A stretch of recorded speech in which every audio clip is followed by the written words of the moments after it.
Speak up and be bold so that all may hear what you have to share. Good evening. If you need to move your electronic device closer so that this facilitates your voice, do so. Good evening. I think so. Looks like it. You may wish to check your electronic device. Say hello. Hello. Hello? Check. Check. Check. Oh, it's not on. I believe you will find that there is a small component called a switch. Well, she checked the switch. All right. Then we will trust the situation as such. And let it be as it is. I know. I'm just. Oh, test. The switch is on, but the mic is not. Then you will have to be the amplifier. Okay. Speak up and be bold. Hello. And to you, good day. My question is the computer millennium bug. Yes. What are the events that will affect our lives here in this country, in Denver, Colorado?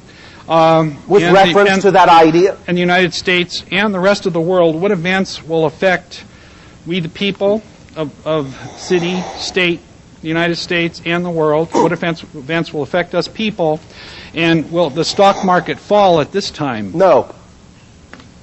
It will not. However, you will find that some systems will begin, in your terms, to crash, but not necessarily as many as you think.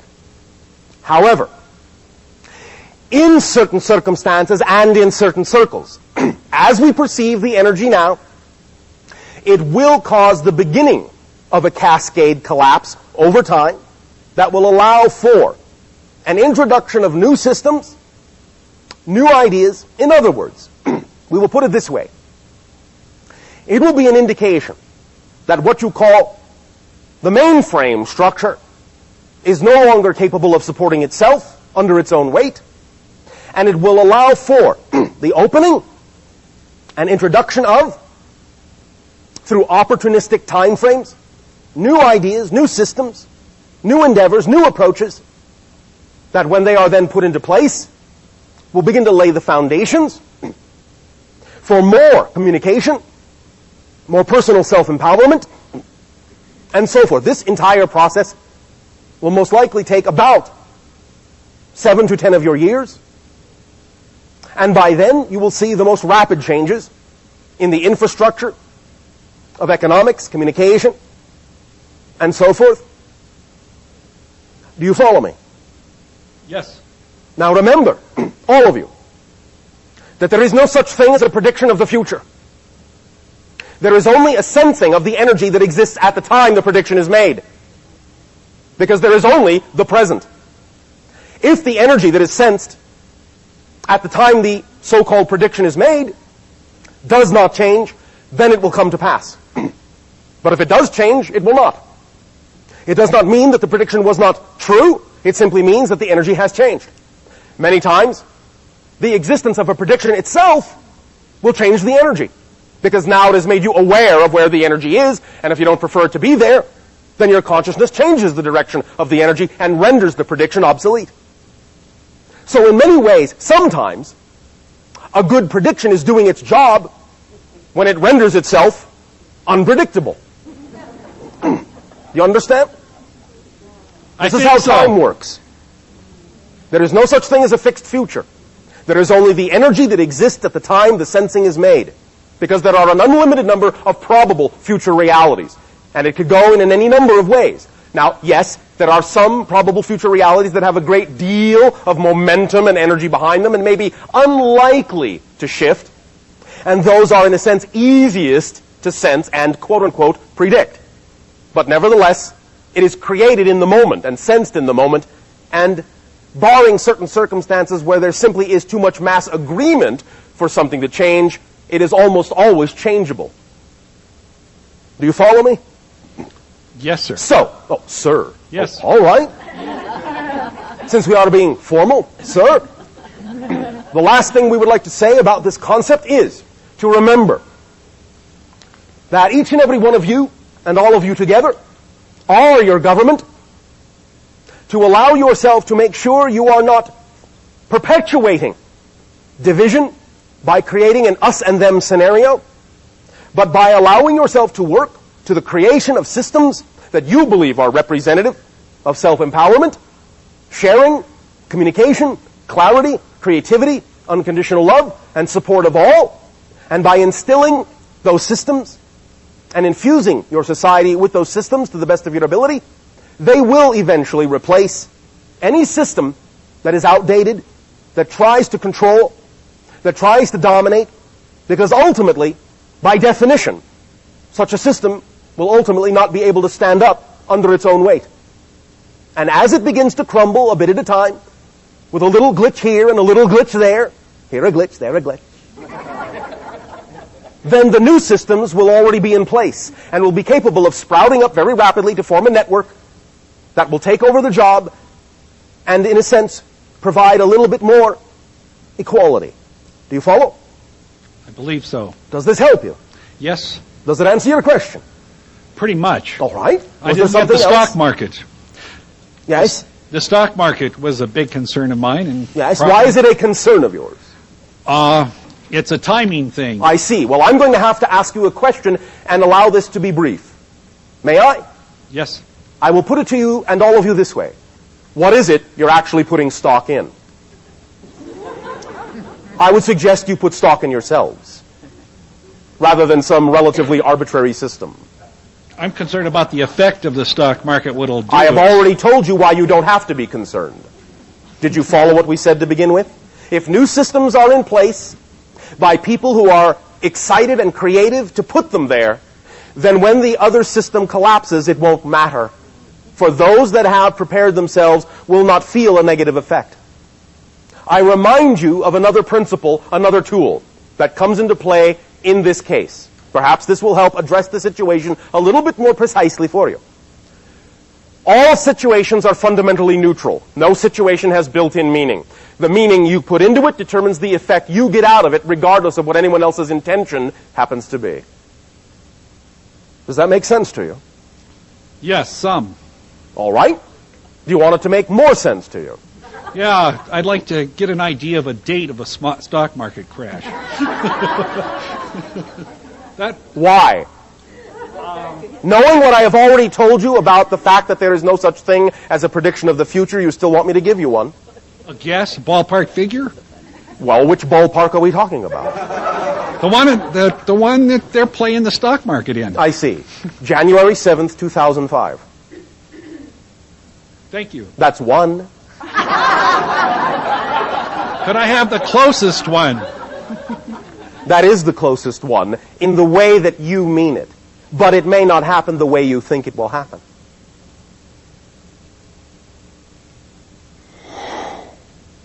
Put stock in yourself. That is the only thing that will always go up. All right? Yes, thank you. Thank you. Next sharing. Good evening, Bashar. And to you, good day. First of all, before you continue, Yes. I wish to stress that we are not being facetious, nor, as you say, tongue-in-cheek, when we speak to you in these terms. What we are talking about is not philosophy, but physics. And these kinds of statements, to put stock in yourself, are statements of absolute fact and mechanistic realism. They are not simply cute catchphrases. We mean this from our heart of hearts. You are the determiner of your realities. When you put stock in yourself, you will understand that no arbitrary system can really reflect what it is you deem is going to be true for you. Continue. I've heard different reports on whether or not we have reached critical mass. In some senses, yes, you have. Could you give a very clear definition of critical mass? An idea of critical mass is to simply understand when there is a sufficient amount of individuals within the whole collective consciousness of any given reality system that changes its agreement in another direction, that will determine the general path then of the whole. Do you follow? Yes. You have already gone beyond the necessary critical mass, and now, in a sense, you are simply building up a certain kind of momentum. There are still thresholds to cross within the overall bubble of the critical mass you have built up, But in many ways, you have created enough critical mass to allow yourselves to understand that you are taking back your power. Were it not so that you have reached this critical mass, in all probability, we would not be having this discussion. Because your world would not be ready for the idea of the expansion of consciousness that all of you are exploring, not just because of us, but because of yourselves. That is an indication that you have reached the critical mass. That spiritual issues and issues of consciousness are now in your daily language. That you are beginning to hear it in different forms, in different ways. That you all know what you're talking about in that sense, and that you hear others talking about it, are signs and symptoms of the fact that you have reached critical mass in that context. Do you follow? Yes, thank you. Does this help you? Yes, it does. Is this sufficient? Yes, it is. Thank you. Good day. Good day.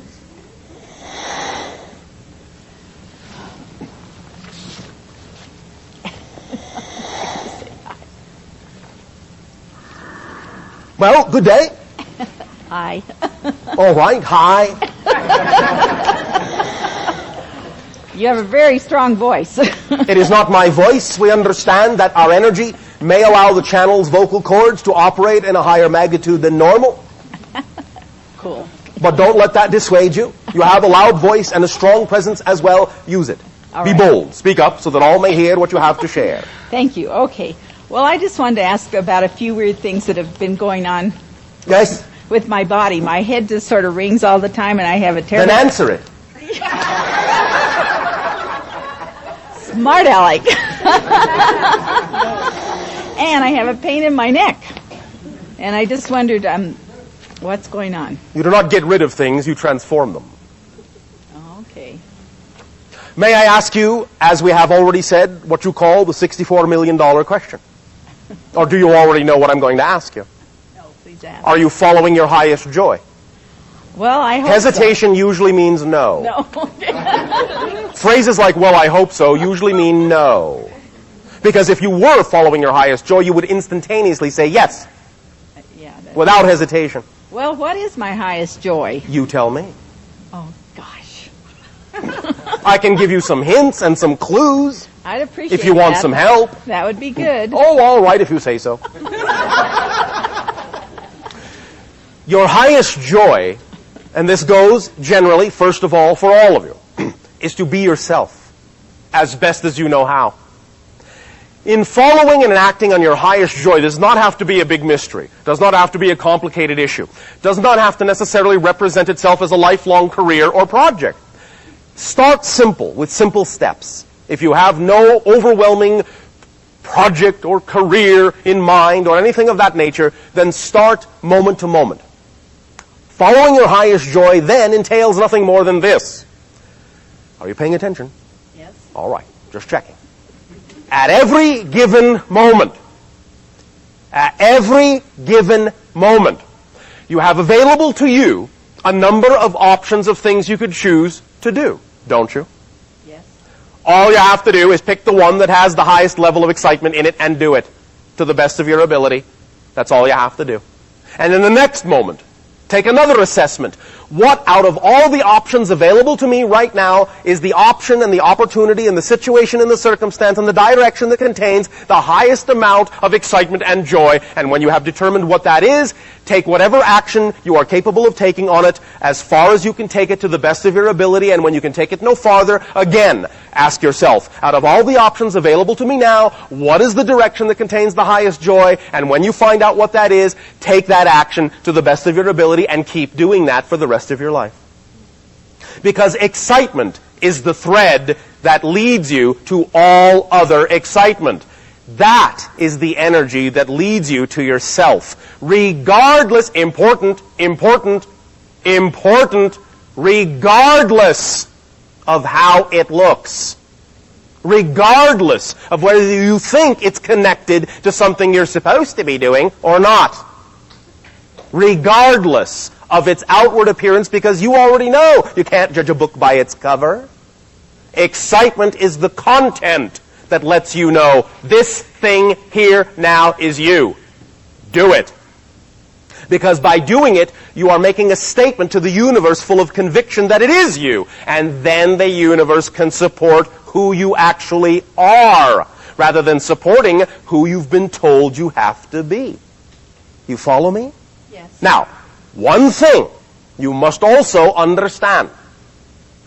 Sometimes, because we know how you have been taught, and this goes for all of you, I'm not just talking to you personally, you must allow yourself to be honest as to whether you're actually experiencing excitement or anxiety. Because sometimes many of you will go, oh yes, this excites me. And in fact, what you're actually doing is running away from your excitement. And you're actually following something out of anxiety. But you all know the difference when you're honest with yourself because you know they feel different. And in actual fact, they are the same energy. Your energy, your natural energy, is experienced by your body as the sensation you call excitement when you flow that energy through belief systems that are in alignment with your harmonious natural self. You feel the very same energy as anxiety and fear when you flow your energy through belief systems that are out of tune, out of harmony with your natural self. And that's what fear is for. To tell you, hey, you're feeling fear because you are running your energy through belief systems, beliefs that you have, definitions that you have about this situation that are out of alignment with your true harmonious self. So find out what those definitions are, change them into definitions that you would prefer to have, run your energy through those, and then your relationship with the circumstance will be harmonious and joyful. And you will approach it in a manner that is harmonious and joyful. And in approaching it in that manner, you will get a harmonious and joyful effect out of it. Is this making some physical sense to you? Yes, it's getting a little excitement going. Oh, all right. That's the whole point.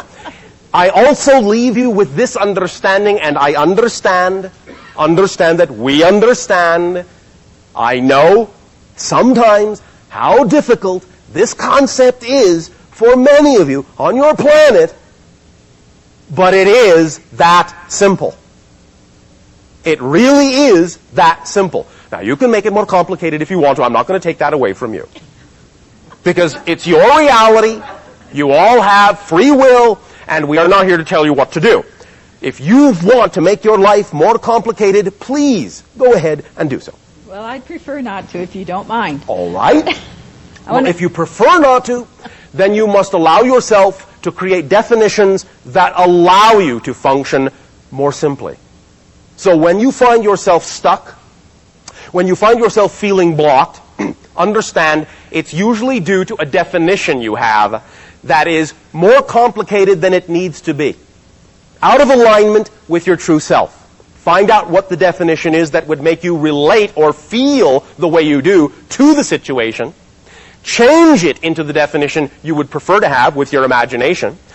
Know, this is key, know that when you've created the new definition, it's automatically in place.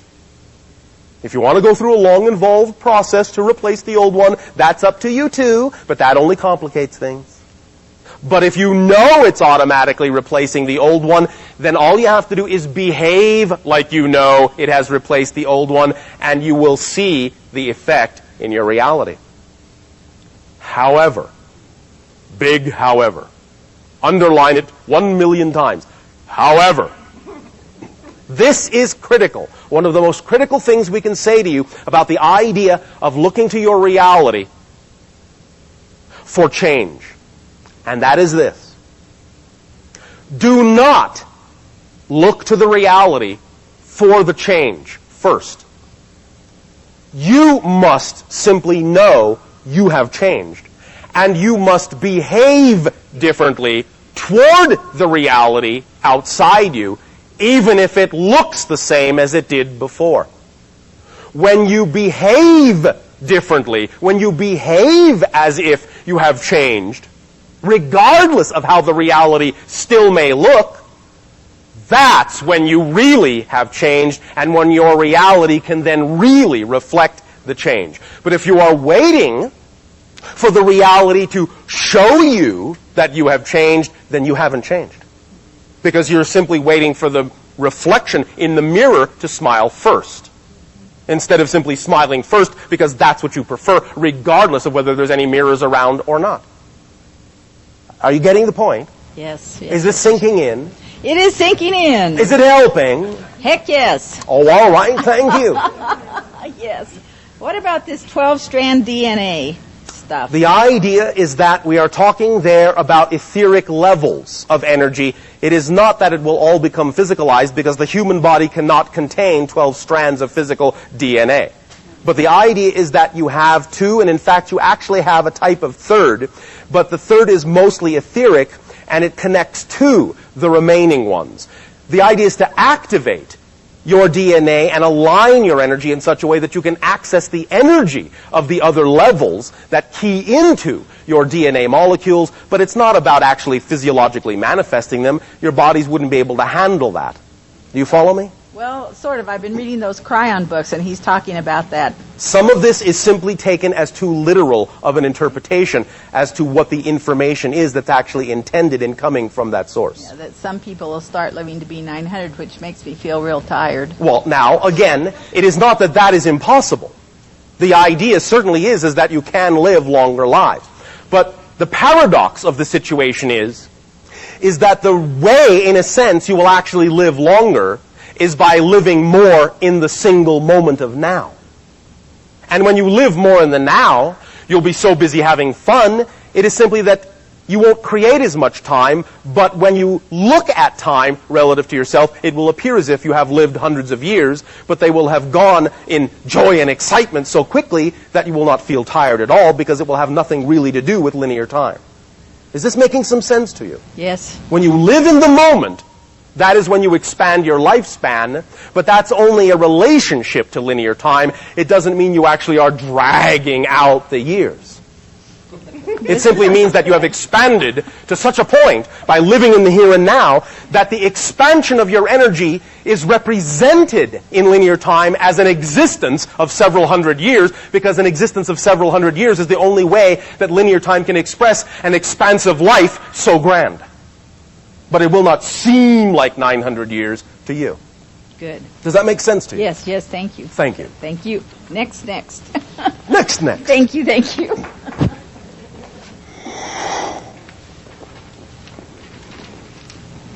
And good day. Good evening. All right, good evening. On my journey to help bring... Speak up and be bold so that all may hear you. On my journey to help bring information for the evolution of New Age Yes. On your journey to help bring information for the evolution of New Age. Yes. I have come upon two choices. One is Machu Picchu and another is Egypt. Oh, all right. Does one excite you more than the other, or do they contain a similar level of excitement? First of all, is this representative of your highest level of excitement, these ideas? Yes. All right.